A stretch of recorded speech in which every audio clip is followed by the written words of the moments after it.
The sterile white walls of the medical facility hummed with quiet efficiency, a stark contrast to the chaos Kira remembered from the war. Her four-fingered hands moved with practiced precision as she calibrated the bioscanner, her violet skin catching the artificial light. 3 years had passed since the Galactic War's end, yet the memories still haunted her dreams, particularly one human face she could never forget: Captain Jake Morrison. Even now, as she prepared for another routine shift at the civilian hospital on Talaris Prime, his image flashed through her mind: dark hair, earth-brown eyes that had looked at her with such intensity during those final moments on Kepler Station. The way his human features had been etched with determination as explosions rocked the medical bay around them. "Kira, you're needed in Trauma Bay 3, her colleague Vex called out, snapping her from her reverie. She nodded, pushing the memories aside as she always did. Work was her sanctuary now, the only thing that kept the grief at bay. During the war, she had been one of the most skilled battle medics in the Allied forces, her people's natural healing abilities enhanced by years of training. Now she channeled that same dedication into civilian medicine, saving lives in peace as she had tried to do in war. The trauma bay doors slid open, revealing a construction worker who had been injured in an industrial accident. As Kira worked to stabilize him, her mind drifted back to that day on Kepler Station, the day everything changed. The siege had lasted 6 brutal days. The hegemony forces had nearly broken through their defenses when Jake's unit arrived as reinforcement. She remembered the first time she saw him, covered in dust and blood, carrying a wounded comrade into her medical station. Most humans barely acknowledged her species beyond necessity, but Jake had looked directly into her large, opalescent eyes and said, "Thank you for what you do out here." Those simple words had sparked something she hadn't expected in the middle of a war zone. Over the following days, their paths crossed repeatedly. Jake would bring her wounded soldiers, staying to help when he could. They shared brief conversations between battles, him telling her about Earth's oceans, her describing the crystal forests of her homeworld. In the chaos of war, they found unexpected connection. Then came the final assault. The hegemony had breached the station's outer defenses, and evacuation was underway. Kira had been treating casualties in the main medical bay when the ceiling began to collapse. She remembered the deafening roar, the shower of debris, and then Jake's body slamming into hers, pushing her behind a reinforced support beam. The explosion that followed had been catastrophic. When she regained consciousness hours later, half buried under rubble, Jake was nowhere to be found. Rescue teams told her that section of the station had been completely destroyed. No survivors. She had searched the casualty lists for weeks afterward, hoping against hope. But Captain Jake Morrison was listed among the confirmed dead. Missing in action, presumed killed when Medical Bay 7 collapsed. "Kira?" Vex's voice pulled her back to the present. "The patient is stable. Good work." She nodded, removing her gloves with mechanical precision. 3 years and the pain still felt fresh. She had never told anyone about those stolen moments during the siege, about the way Jake had looked at her that last night when they thought they might not survive to see morning. How he had reached out, almost touching her face before duty, called them both away. Now she lived with the weight of unspoken words and a connection severed by war. Tomorrow, she would receive her new assignment, a diplomatic medical exchange with a human outpost. Standard procedure, they said. Routine. Cultural cooperation. If only she knew how wrong they were. The transport shuttle's descent toward Harmony Station felt endless, Kira's stomach churning with more than just atmospheric turbulence. The diplomatic medical exchange was supposed to be routine, 2 weeks of sharing treatment protocols and fostering interspecies cooperation. She had volunteered partly to escape the monotony of her civilian posting, but mostly because working with humans always brought Jake's memory closer to the surface. "First time at a human facility?" asked Dr. Vex, her Talarian colleague who had accompanied her on the mission. "No," Kira replied softly, watching the stars wheel past the viewport. "I worked alongside humans during the war." She didn't elaborate, Some memories were too precious, too painful to share. Harmony Station buzzed with activity as their shuttle docked. The human facility was larger than expected, housing both military and civilian personnel in the Outer Rim territories. Kira adjusted her medical kit and followed the delegation toward the main airlock, her heart beating faster than normal. The welcoming committee waited in the station's central hub, a mix of human doctors, administrators, and military personnel. Kira's attention focused on the lead physician, Dr. Elena Vasquez, who stepped forward with professional warmth. "Welcome to Harmony Station," Dr. Vasquez said, addressing their group. "We're honored to have Tellarian medical expertise here. Let me introduce you to our senior staff." Kira half listened as names and titles were exchanged, her mind already cataloging the medical equipment she could see in the adjacent facilities. Then Dr. Vasquez gestured toward the military liaison section. "And our security coordinator, who ensures smooth operations between civilian and military wings, Commander Jake Morrison." The world tilted. Jake stepped forward from behind a group of officers, older now, a jagged scar running from his left temple to his jaw, but unmistakably him. His dark hair showed threads of silver, and his earth-brown eyes carried a weight that hadn't been there during the war. When their gazes met across the hub, his face went absolutely white. "Kira?" The word escaped his lips like a prayer, barely audible above the station's ambient noise. The medical kit slipped from her suddenly nerveless fingers, clattering against the deck plating. The sound seemed to break whatever spell had frozen them, both. Jake took a half-step forward, then stopped, his hand reaching out before falling back to his side. Dr. Vasquez looked between them with growing concern. "Do you two know each other?" "We..." Jake's voice cracked. He cleared his throat, falling back on military bearing. "We served together. During the war. Kepler Station." The words hung in the air like an accusation. Kira's breath came in short. Gasps, her people's physiology making her emotional state obvious to anyone who knew their species. Her skin had shifted to a paler violet, almost translucent with shock. "You're supposed to be dead," she whispered in standard, her accented English, rusty from disuse. "Kira, They said there were no survivors from Medical Bay 7. I looked for you in every casualty report, every refugee list, every..." Her voice broke. The diplomatic reception had fallen into uncomfortable silence, everyone pretending not to stare at the reunion unfolding before them. Dr. Vasquez stepped smoothly into the breach. "Perhaps we should give our guests time to settle in," she suggested diplomatically. "Commander Morrison, would you mind showing Dr. Kira to her quarters? You can catch up on old times." Jake nodded stiffly. "Of course. This way." The walk to her assigned quarters passed in tense silence, their footsteps echoing in the station's corridors. Kira was acutely aware of Jake beside her, the familiar cadence of his stride, the way he unconsciously favored his left side, the scent that was uniquely human and uniquely him. At her door, he finally spoke. "I was trapped in a sublevel when the bay collapsed. Took rescue teams 18 hours to dig me out. By then, the evacuation was complete. They told me..." He paused, his jaw working.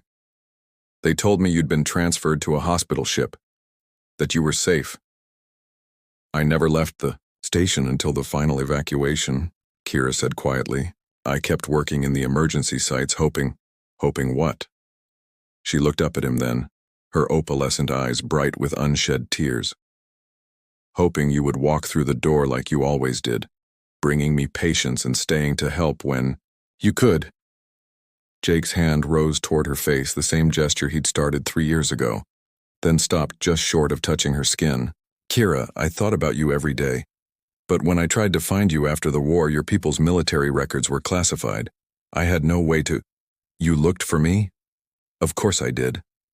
His voice was rough with emotion. "Did you really think I wouldn't?" For a moment they stood frozen in the corridor, 3 years of grief and longing crackling between them like an electrical storm. Then Jake stepped back, military discipline reasserting itself.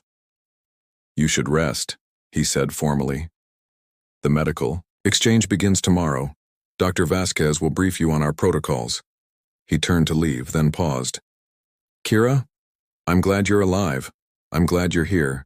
As her door slid shut behind her, Kira sank against it, her legs suddenly too weak to support her. Jake was alive. After 3 years of mourning a ghost, he was alive. And tomorrow, somehow, they would have to find a way to work together. The medical exchange had been torture disguised as professional cooperation. For 5 days, Kira and Jake had maintained careful distance, speaking only when protocols demanded it. They worked in the same facilities, attended the same briefings, and somehow managed to avoid being alone together for more than 30 seconds at a time. It was killing them both.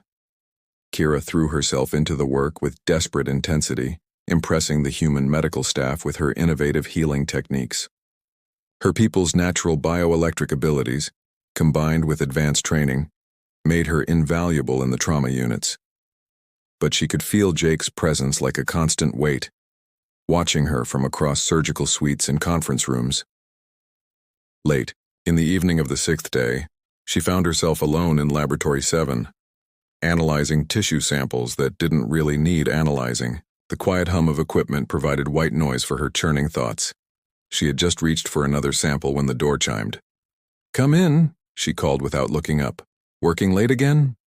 Jake's voice made her hands still on the bioscanner. She had been avoiding this moment all week, but perhaps it was inevitable. "The samples won't analyze themselves," she replied, keeping her tone professional. "Kira, we need to talk." "Do we?" She finally turned to face him, noting the exhaustion in his features. "We seem to be managing our professional duties adequately without conversation." Jake stepped into the lab, the door sliding shut behind him. "Is that what we're calling this? Managing? What would you call it? Cowardice." The word hit like a physical blow. Jake ran a hand through his hair, a gesture she remembered from the war. "We're both too scared to address what happened. What's still happening?" Kira set down her instruments with careful precision. "Nothing is happening, Commander. We're colleagues participating in a diplomatic exchange. Nothing more." "Don't." Jake's voice carried a warning edge. "Don't hide behind military formality. Not with me." "Then what would you have me say?" The words burst out of her, 3 years of suppressed emotion finally breaking free. "That I mourned you? That I spent months checking casualty reports and refugee lists? That I've compared every patient I've treated to the memory of earth-brown eyes and calloused hands?" Jake stepped closer, his own control fraying. "Yes, because I did the same thing. I pulled every string I had trying to find you.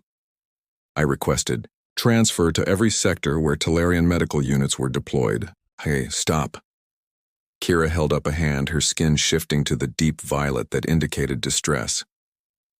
"We can't do this." "Why not?" "Because it changes nothing." Her voice cracked.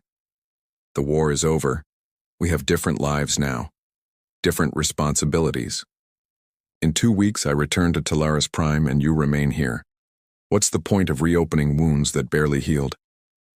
Jake was close enough now that she could see the scar tissue on his temple, the new lines around his eyes. "Maybe some wounds aren't meant to heal. Maybe they're meant to remind us what matters." "And what matters, Jake?" She whispered his name like a confession. Instead of answering, he reached out, the same gesture he'd started so many times, and this time he didn't stop.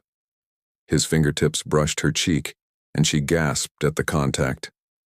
Human touch was different, from her own species, warmer, rougher, somehow more immediate. "This," he said quietly. "This matters. What we had during the war, what I see in your eyes right now, that matters." Kira closed her eyes, leaning involuntarily into his touch. We barely knew each other. A few conversations between battles, some shared moments during crisis. It wasn't real. It was the most real thing in my life. Jake's thumb traced the curve of her cheekbone. "Do you know what got me through that collapse? Through 18 hours trapped under rubble? The memory of your face, the way you looked at wounded soldiers like their pain was your own. The night you told me about the crystal forests on your homeworld and I could see them reflecting in your eyes. A tear escaped, sliding down her cheek to meet his hand.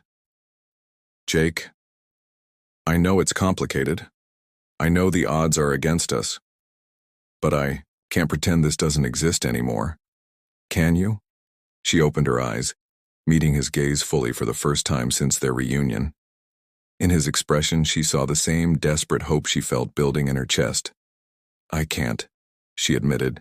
I've tried for 6 days, but I can't. The space between them disappeared. Jake's other hand cupped her face as he leaned down, and Kira rose on her toes to meet him halfway. Their first kiss was tentative, careful, 3 years of longing held in check by uncertainty. Then her hands fisted in his uniform shirt, pulling. Him closer and careful became desperate. When they finally broke apart, both were breathing hard. Jake rested his forehead against hers, his hands still framing her face. What happens now? Kira whispered. I don't know, Jake admitted. But I want to find out, if you're willing to try. Looking into his eyes, Kira saw the same man who had shielded her from falling debris, who had brought her wounded soldiers and stayed to help when he could. The man she had thought lost forever. I'm willing, she said. Outside the laboratory, the station continued its quiet evening cycle. But inside, 2 people began the careful process of rebuilding something they had thought destroyed in the ashes of war. 3 days had passed since their breakthrough in the laboratory, and the change was immediately noticeable to anyone who cared to look. Jake and Kira no longer avoided each other's presence, though they maintained professional boundaries during official duties. But in the quiet moments, passing in corridors, working side by side in the medical bay, sharing meals in the commissary, something electric sparked between them. Tonight, Jake had suggested they take a walk through the station's observation deck ostensibly to discuss integration protocols for Tellarian healing techniques. In reality, they both needed space away from curious eyes and professional obligations. The deck offered a stunning view of the nebula beyond Harmony Station, its colors shifting from deep purple to brilliant gold. Kira stood at the transparent, aluminum viewing port, her reflection ghost-like against the cosmic display. It's beautiful, she murmured. On Talaris Prime, our cities are built into crystal formations that catch and reflect light. But this is different, infinite. Jake moved to stand beside her, close enough that she could feel the warmth radiating from his body. During the war, I used to imagine showing you Earth. The oceans I told you about, the way sunlight hits water at dawn. And I imagined walking with you through the crystal forests, showing you how the trees sing when the wind passes through them. She turned to face him. We shared so many dreams in such a short time. Maybe that's why it felt so real, Jake said. When you're facing death every day, you don't waste time on small talk. Every conversation matters.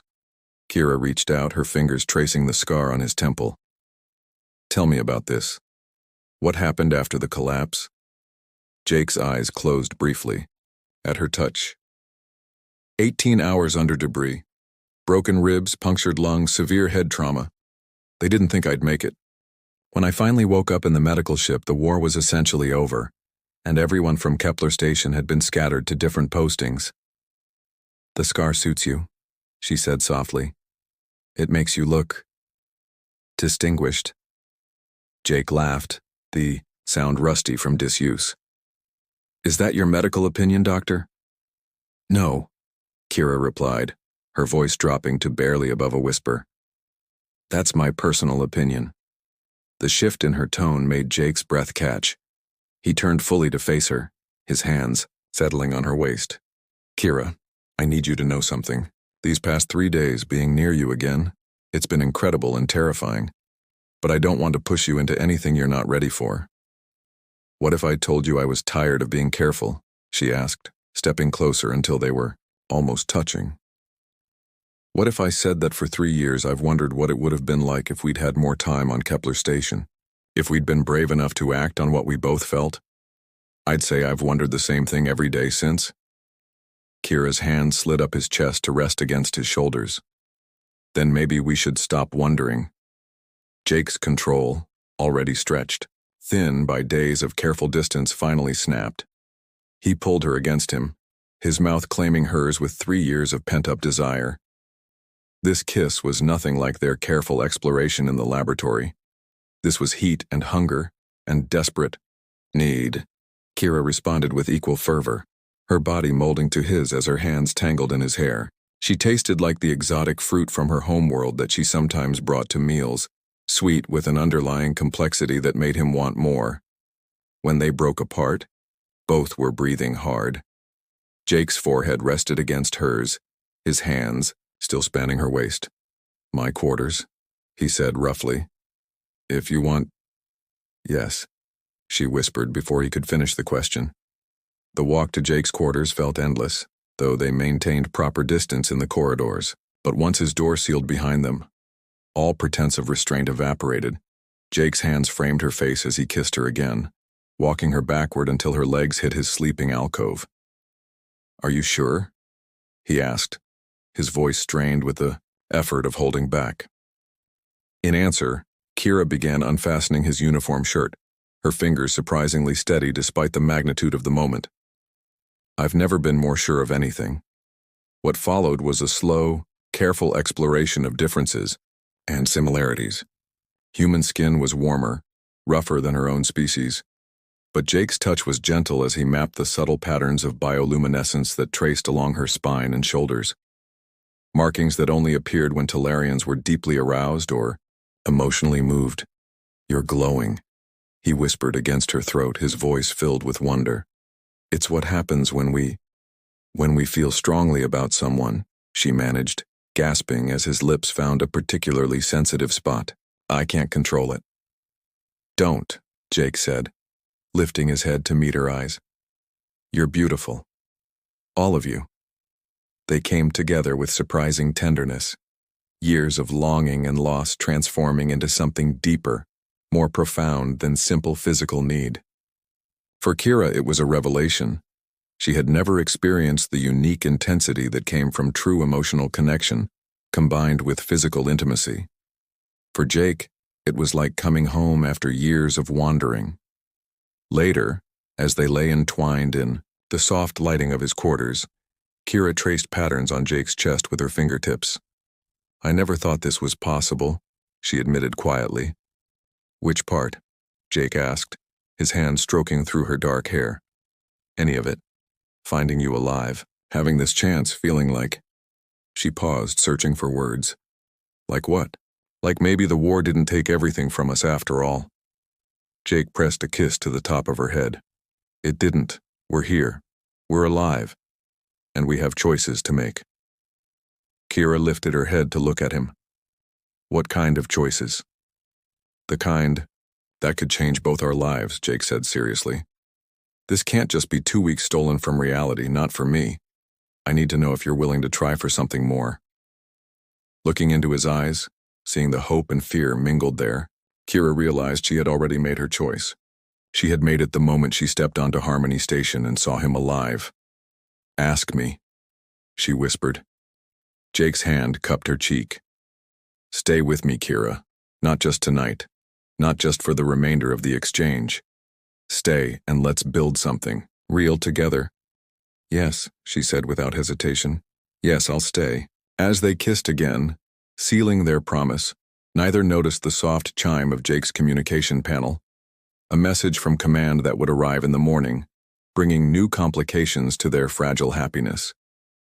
But for now, they had each other, and after 3 years of believing such a thing impossible, it felt like a miracle.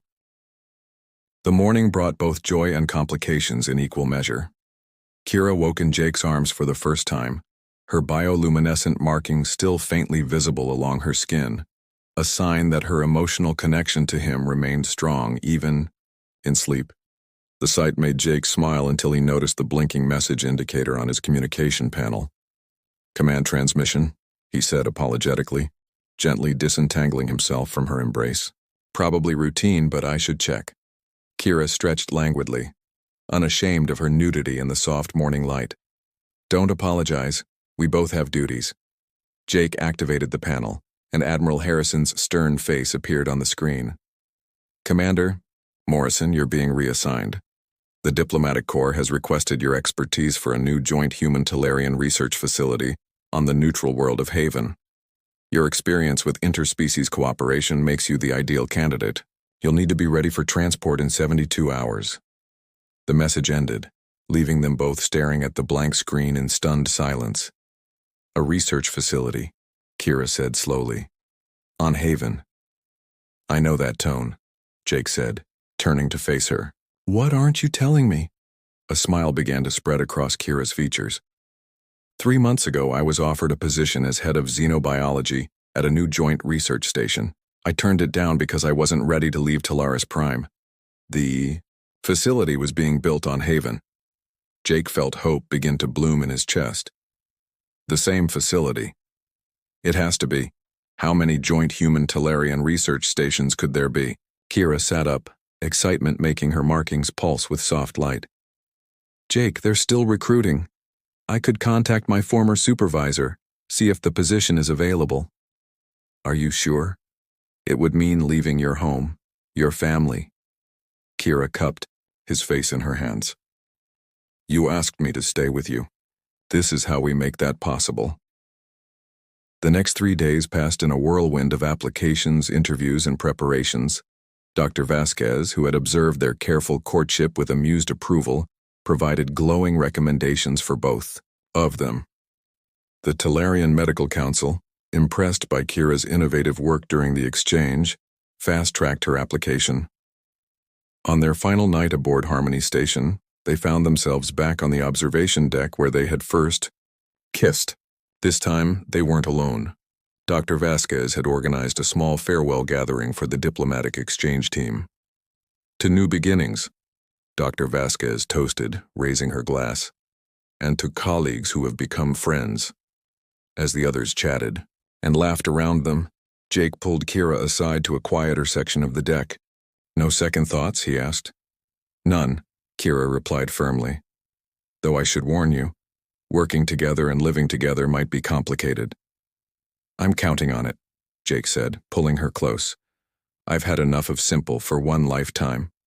Their kiss was interrupted by good-natured cheering from their colleagues, but neither of them minded. Let the galaxy see that a human and a Talarian could find love among the stars. 6 months later, Haven Research Station. The laboratory complex gleamed like a jewel against Haven's purple sky, a testament to interspecies cooperation and shared knowledge. Inside Lab Complex 7, Dr. Kira Thalen, she had taken Jake's surname in a human ceremony, while he had adopted the Talarian bonding ritual of shared bioelectric harmony, worked alongside her research team to develop new healing techniques that combined human medical technology with Talarian biological abilities.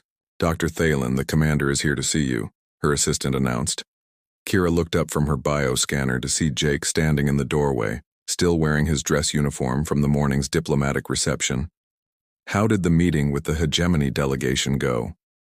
She asked, moving into his arms with the easy familiarity of established partners. Better than expected.